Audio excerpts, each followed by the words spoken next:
Amém. O que é nosso propósito doxológico? Nós somos inclinados desde os primeiros momentos da nossa vida a achar que a vida tem que ser vivida para si mesmo. Eu tenho que ser feliz. Pessoas dizem, eu preciso cuidar de mim mesmo, falamos. Isto está presente na criancinha que vira seu prato de legumes, porque não quer comer brócolis e sim quer comer bolachas. Como também é presente na criancinha que grita e chora porque não tem mais, porque pai tirou o celular, mãe diz não pode mais ter o celular. Ou também o adulto que fica viciado em bebida toda noite.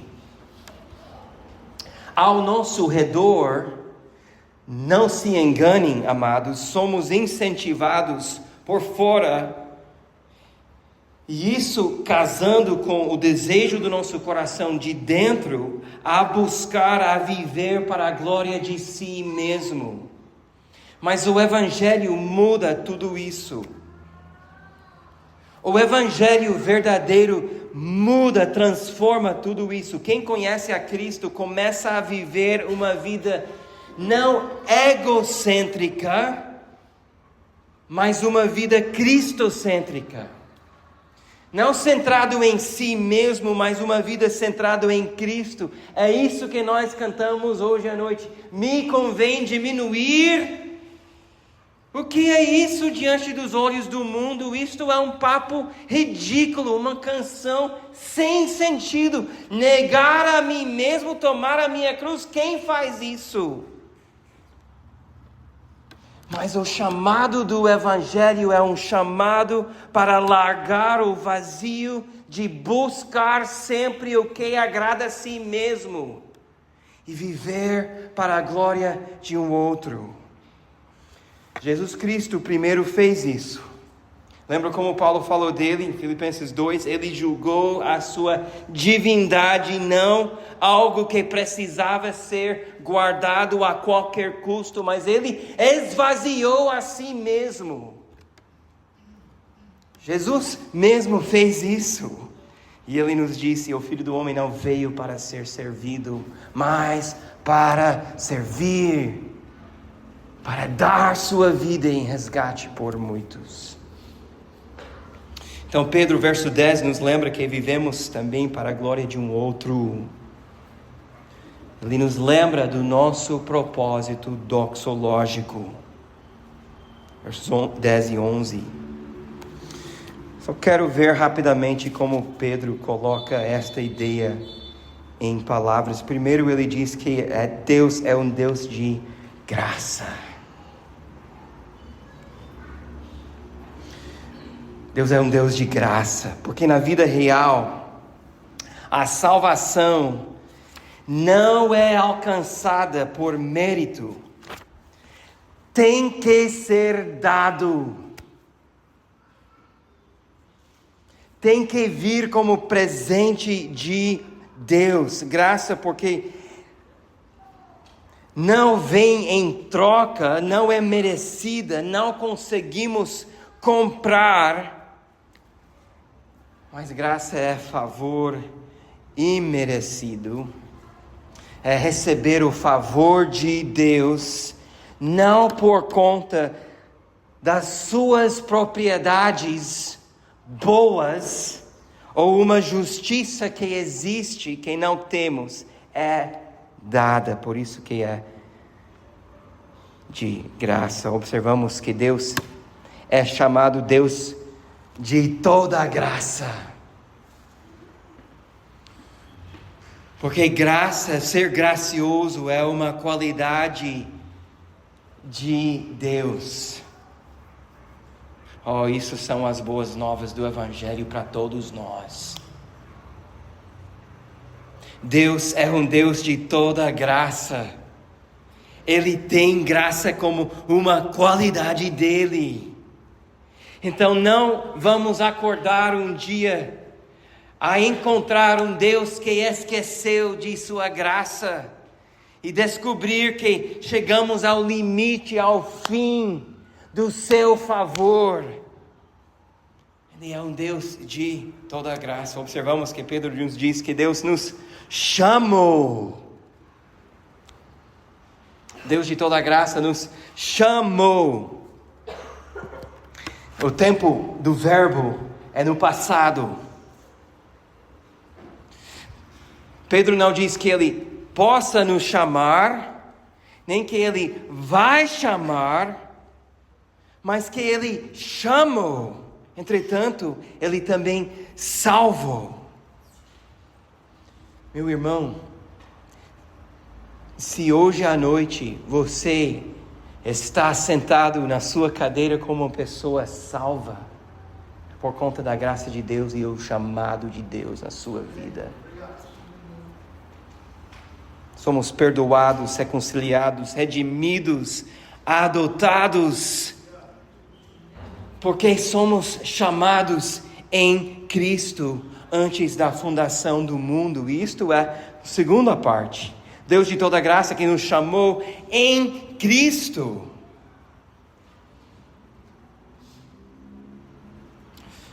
Um pastor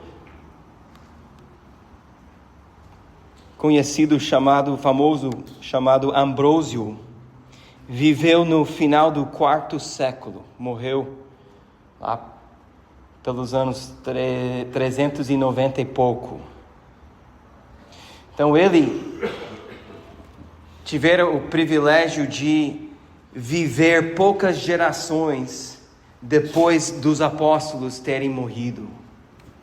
Isso, de fato, teria sido maravilhoso. E ele, como pastor, virou conhecido porque ele participou com a igreja na definição da pessoa de Cristo. Ele era pastor e teólogo. E ele se juntou à batalha para defender a divindade de Jesus Cristo. Pagou alto por isso também. Hoje você pode visitar o catedral construído em cima do lugar onde Ambrósio pregava. O prédio que hoje existe neste lugar, na cidade de Milão, no norte da Itália, este prédio tem mais de 1.100 anos.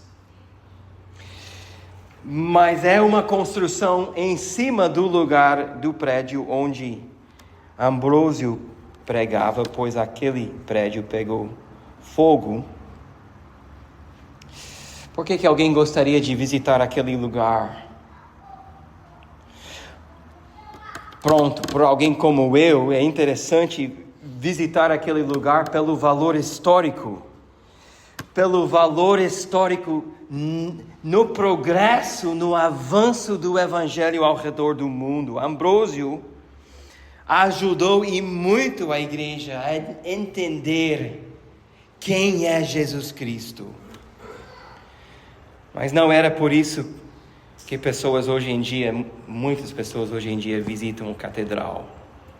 Isso fica óbvio quando você entra lá dentro e, ao olhar para cima do lugar da mesa onde se faz a missa, a cúpula, aquela parte redonda em cima disso, não tem a imagem de Cristo, embora isso já seria pecado.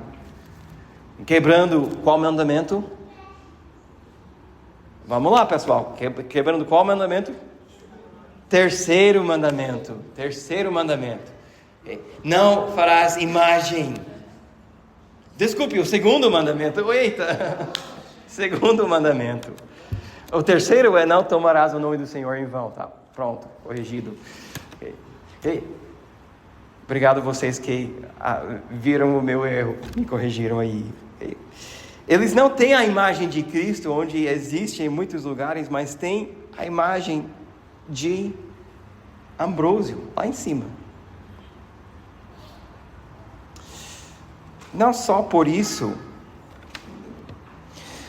mas é uma pena que num lugar como aquele, tão histórico, as pessoas buscam mais de Ambrósio do que a Cristo. Eles não sabem o que Pedro diz aqui em 1 Pedro 10. Deus nos chamou em Cristo. Enquanto eles se ajoelham diante do sarcófago, onde os ossos do Ambrósio estão expostos, orando para ossos mortos há 1.600 anos. 1.700 anos. Mais ou menos. Será que precisamos melhorar o que Pedro escreveu aqui? Olha de novo. E Deus de toda graça que em Cristo o chamou. Que em Cristo. Pedro estava perdendo porque ele não conhecia Ambrósio? Não perdeu uma bênção porque ele não tiver acesso a Ambrósio? Não.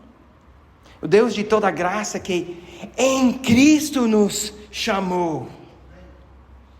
Pena que as pessoas que vão lá hoje não acreditam nem prestam atenção do que o próprio Ambrósio falou quando ele disse: Cristo é tudo para todos.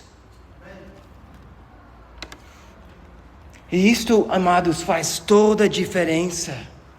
É a razão pela qual estamos aqui. Certamente porque não é um lugar bonito para se fazer igreja. Muito menos porque somos pessoas especiais, que podemos compartilhar da nossa santidade para as outras pessoas. Aliás, pastor Davi nos lembrou disso ontem à noite, quando em gratidão ele expressou aqui que não estamos aqui atrás de uma pessoa ou um pastor, muito menos de um lugar onde a presença de Deus habita. O que é que nos une? A presença de Deus, amados, está entre nós porque o Espírito Santo nos cela. O que é que nos une? É que fomos todos nós chamados por este mesmo maravilhoso Deus, em sua graça, em Cristo. Aliás, amados, onde que vocês estavam ontem à noite? Ontem à noite tivemos um belo momento de comunhão. Tivemos 3 meses aqui, todos preparados, e mal enchemos uma delas. Não porque a experiência, nem que a comida era tão legal, mas porque nossa união em Cristo merece ser celebrado. Precisa ser uma prioridade em nossas vidas. Irmãos, é a graça de Deus que nos salvou. Se você confia num homem, então não vem, não participa, não tem o que celebrar. O que é que nós queremos? Não é um pastorzinho que pode orar por nós. Mas é um chamado que tem base na graça de Deus e na pessoa de Jesus Cristo, que faz toda a diferença para a igreja. O Deus de toda a graça que em Cristo Jesus o chamou à sua eterna glória. Agora, qual é o efeito deste chamado em nossa vida? Olhe de novo o verso 10. Eu vou pular uma parte. Calma aí. Olhe de novo o verso 10. Pedro diz, ele mesmo, finalzinho, ele mesmo irá, daí vem 4 palavras.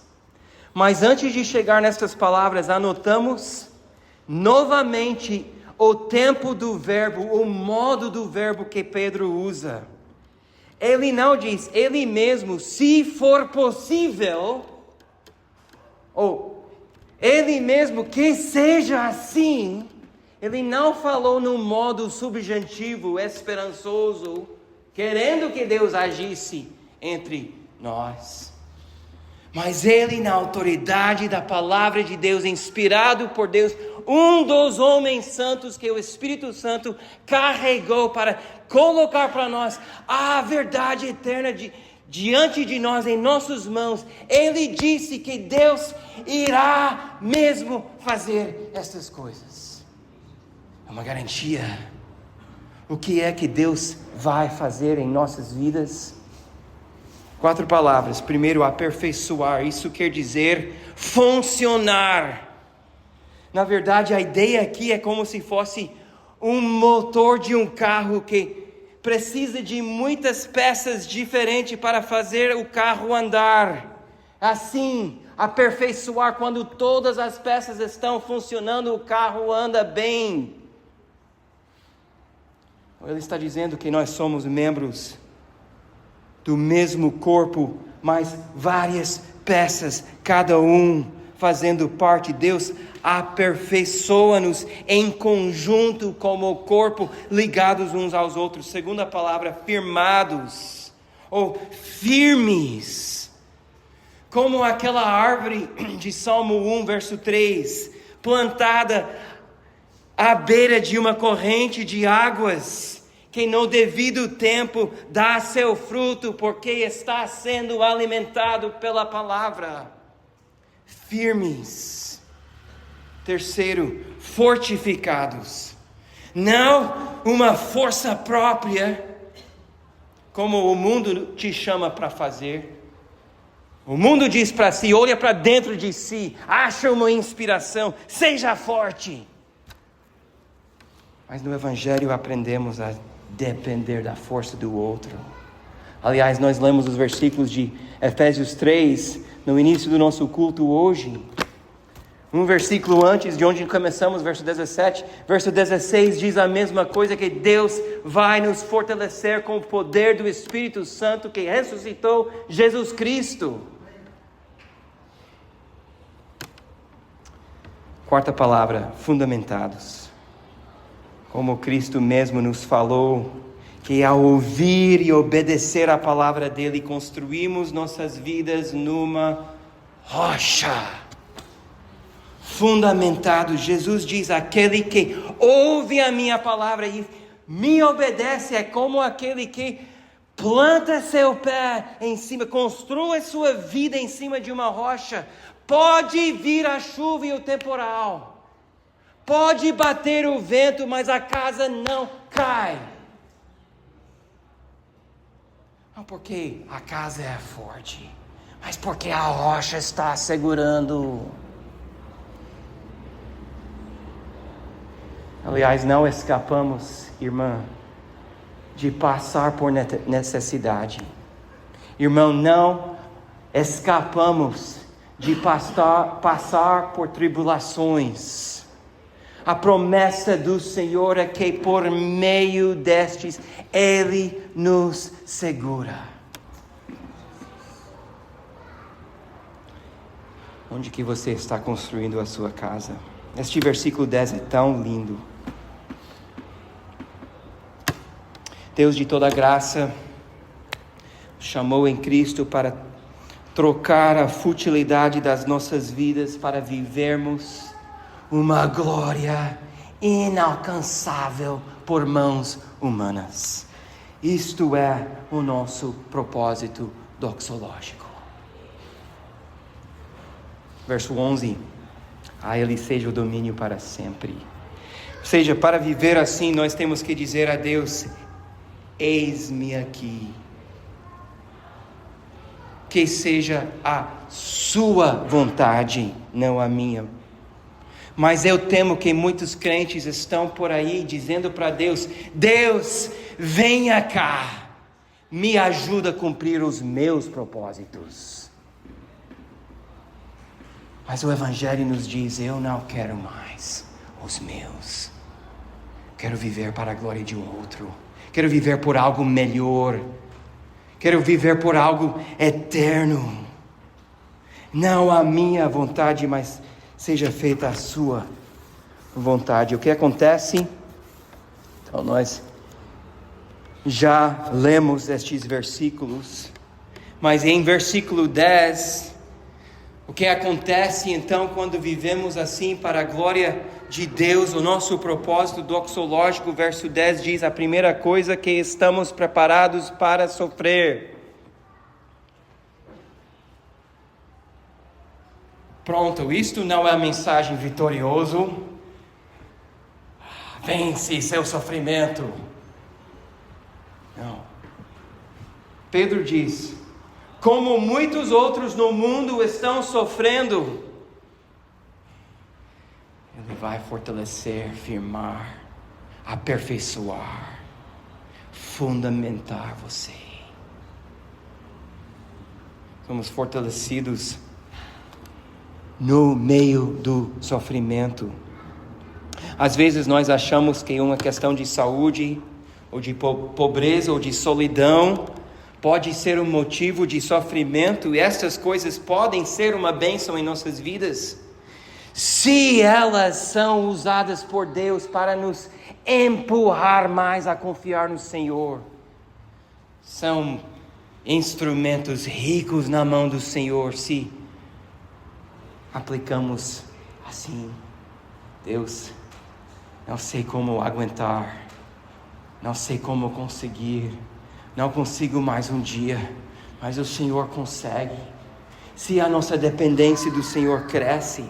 Mas o sofrimento que Pedro está falando não tem nada a ver com uma dor, uma falta de dinheiro para pagar a conta. Pedro está falando sobre aqueles que, por causa de Cristo, perdem chance de negócios, perdem seu lugar em sociedade, ou até mesmo suas próprias vidas. Não temos tempo para olhar isso, mas voltando para capítulo 4, verso 12, aquele parágrafo de 12 a 16, é tudo sobre isso. E Pedro diz naquele contexto: alegrem-se, se pela vontade de Deus você tem o privilégio de sofrer pela causa de Cristo. O que acontece quando estamos vivendo para a glória de Deus? O nosso propósito doxológico é que somos corajosos diante de um mundo que cada vez menos quer ouvir esta mensagem. Estamos preparados para sofrer. Será que nos próximos 6 anos como igreja teremos que fazer a escolha ou entre ser crente ou entre fazer um negócio? Ou entre ser crente ou ter um amigo mais próximo? Ou ser crente ou até mesmo poder ser dono de nossa própria casa? Não é difícil, e em muitos lugares do mundo já hoje isso é a realidade dos nossos irmãos. Não é difícil imaginar isso.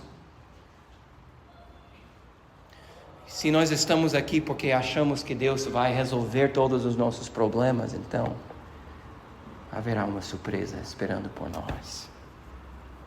Somos preparados para sofrer. Número 2, o que acontece em nossas vidas quando entendemos o nosso propósito doxológico. Número 2, seremos humildes.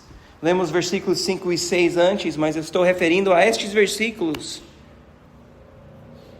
Justamente porque pelo Evangelho nossa vida e a nossa morte não é mais sobre nós.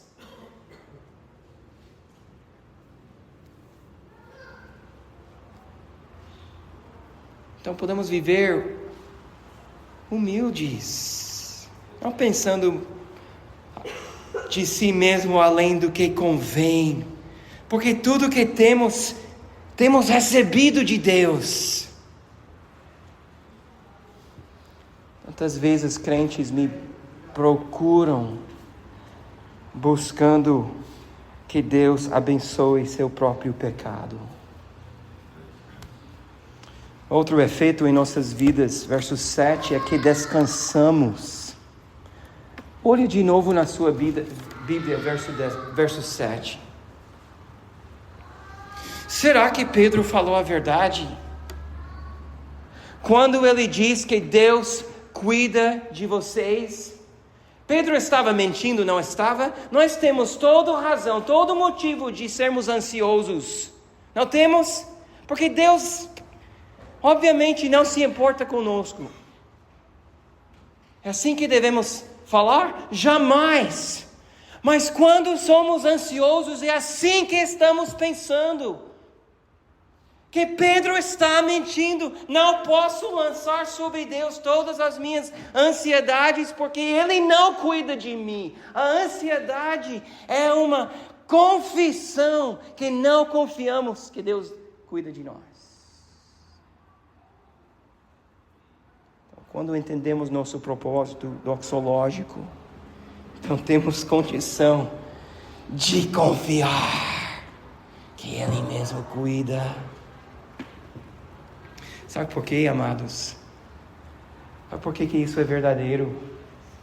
Porque Deus já tratou de todo o nosso passado. Todo o nosso passado em Cristo foi tratado. Ele não pulou de nenhum dia. Ele tratou de tudo. Então a culpa que te bate, ou a sensação que você não merece, todas aquelas coisas que vêm sobre você, dizendo para você que você não tem valor, são mentiras. Ele tratou de todo o nosso passado. Por isso que podemos lançar sobre Ele nossas ansiedades. Mas tem outra parte. Porque Ele também cuidará do nosso futuro. Não cabe a você cuidar de um dia que você não viveu. Então Ele não somente cuidou do passado, Ele cuidará do futuro. Então, crentes em Cristo, aqueles que são chamados por Deus, pelo Deus gracioso, são aqueles que têm entre todos os povos, em toda a história, em todos os lugares, a viverem dias felizes hoje. Sem aquele peso do passado, sem aquele anseio do futuro, mas hoje.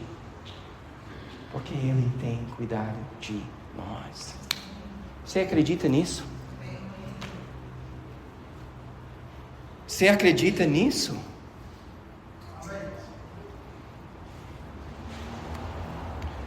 Quarta coisa que acontece em nossas vidas. Então, vimos preparados para sofrer, seremos humildes, descansamos. Agora, versos 8 e 9, resistimos o diabo. Não precisamos, e Pedro não está dizendo para nós que precisamos procurar um demônio atrás de cada porta ou por baixo de cada sofá. Aliás, João vai dizer, 1 João 2, versos 13 e 14, que nós, em Cristo, vencemos o maligno.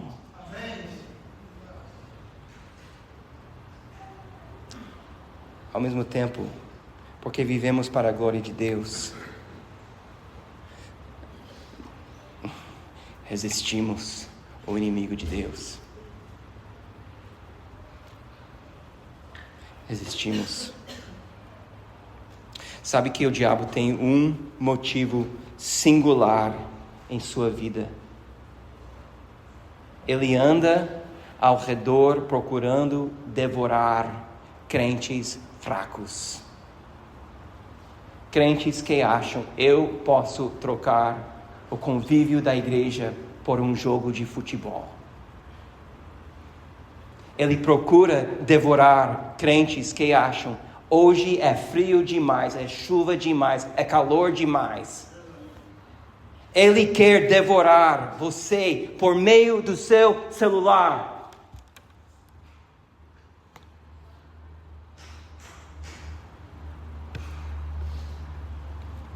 Ele quer devorar você. Seu desejo é acabar com sua fé. Porque nós vivemos para a glória de Deus em Cristo Jesus. Então, resistimos. Resistir quer dizer... Sabe o que quer dizer a palavra resistir? Resistir. opor-se, se colocar contra.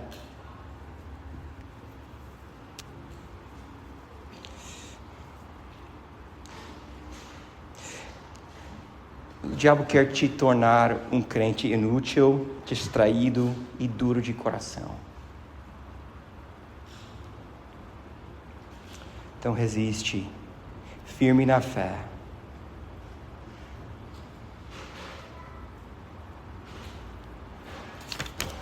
Irmãos, como vai ser o próximo ano na IBC? Como vai ser a sua vida? Vamos redobrar nosso compromisso para com a glória de Deus em Cristo Jesus. Vamos redobrar nosso compromisso com o corpo dele e o milagre que temos de sermos irmãos em Cristo unidos sob a bandeira de Cristo Jesus, manifestando então o amor de Deus e a glória dele às pessoas ao nosso redor e diante do diabo também. Vivermos lado ao lado para a glória dele mesmo. Amém? Que Cristo seja exaltado em nossos corações. Podemos...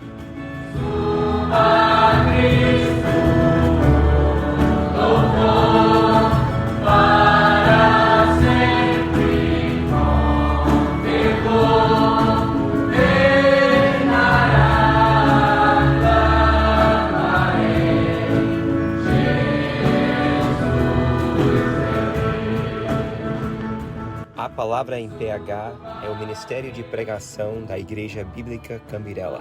Nós reunimos todos os domingos às 18 horas na Palhoça, na Grande Florianópolis. Busque por Igreja Bíblica Cambirela no Google ou procura no Instagram @ibc.palhoca.